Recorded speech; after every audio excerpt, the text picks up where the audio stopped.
Почитувани слушатели, ви посакувам Божји благослов. На сите луѓе им треба Божјата милост, Божјата благодат. Кратка екзегетска проповед од Евангелието според Јован, 8 глава од 1 до 11 стих. Исус отиде на Масленовата гора, а рано наутро повторно дојде во храмот. Сиот народ доаѓаше при него.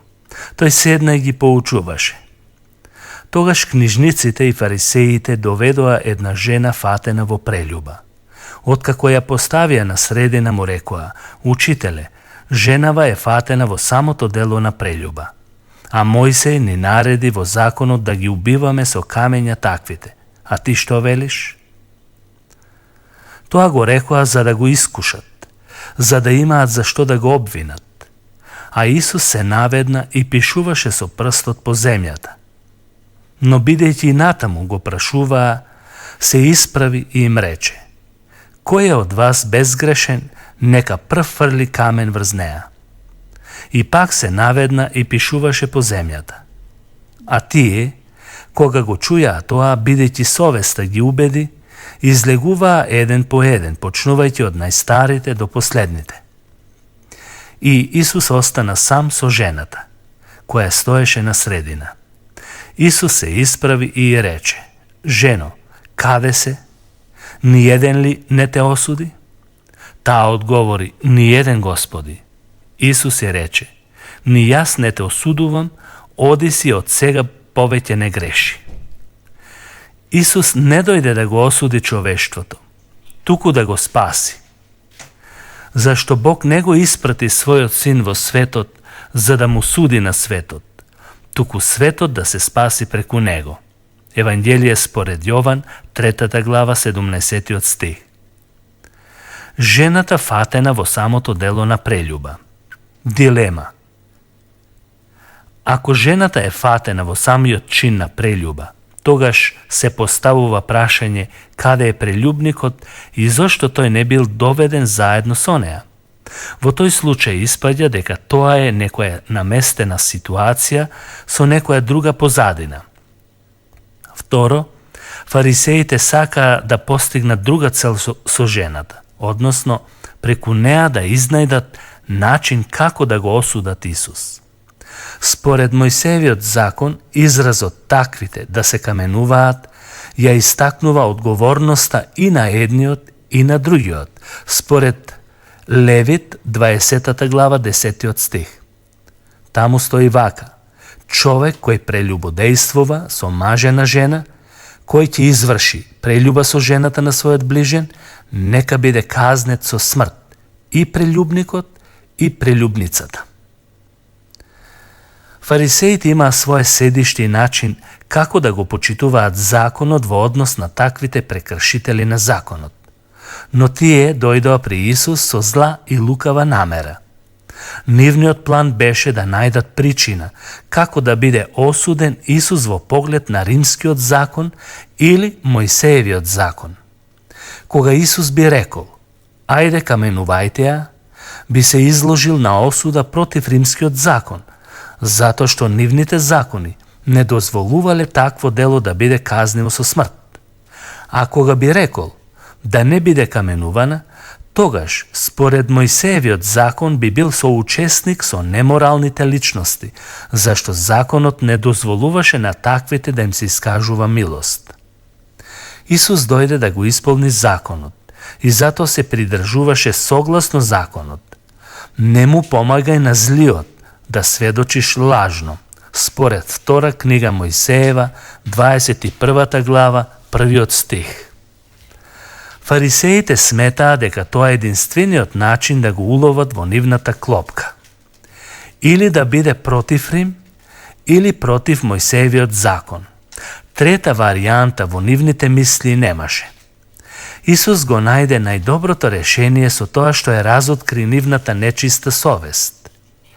Исус со неговата мудрост навлегува во длабочината на срцето и сака да му даде на знаење на човекот дека е грешен и дека секому му е потребно опростување, а не само на жената или на оние кои јавно грешат. Од текстот произлегува дека тие имаа намера да го искушуваат, а во писмото е речено: не го искушувај Господ твојот Бог. Да го искушуваме Бог, тоа е големо зло во неговите очи. Зборот искушува значи да го ставиш некого на тест. Фарисеите си поигруваа со чувствата на другите луѓе. Расипаната природа на човекот е немилосрдна, кога сака да постигне некоја своја цел. Кога фарисеите ја осудуваа жената, Исус молчеше и се наведна да пишува со прстот по земјата. Според многумина, има неколку теории околу неговото наведнување и пишување со прстот. Исус ги пишувал 10 Божји заповеди. Второ, Исус им ги пишувал гревовите на сите обвинувачи во тој миг. И трето, Исус пишувал со прстот со намера да го избегне погледот на лукавите лица, кој не можел да ги гледа. Како и да е, што и да пишувал, Исус го виде нивното лукавство и им рече дека доколку се без грев, нека фрлат камења врз жената. Испадна дека сите биле доволно грешни, бидејќи никој не се осмели да фрли камен врз неа или да превземе некоја акција за каменување. Нивната совест беше прекорена и осудена, така што почнаа од најстарите до најмладите да го напуштаат. Или, со други зборови, да го напуштат театарот, кои сакаа да ја одиграт најдобрата драма на очиглед пред сите луѓе. Зашто фарисеите беа експерти за добра актерска улога. Знаеја како да си ги помрачуваат лицата, да изгледаат тажни. Знаеја како да се молат лицемерно и да стојат на видни места, каде што имам најмногу луѓе, и да ги фалат за нивните постапки. Знаеја како со нивните мантии да им ги прибираат парите на вдовиците и да се збогатуваат. Знаеја како да се оправдуваат себе си, а тие, што не им беа по волја да ги осудат.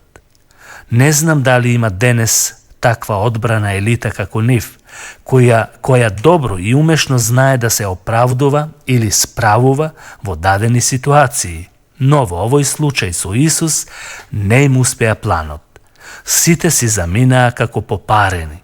Може би беа исто како Ахав, кога си дојде тажен дома и кога Езавела го пречека, а тој се жалеше дека не му успеал планот со Навутеј да му го земе лозјето.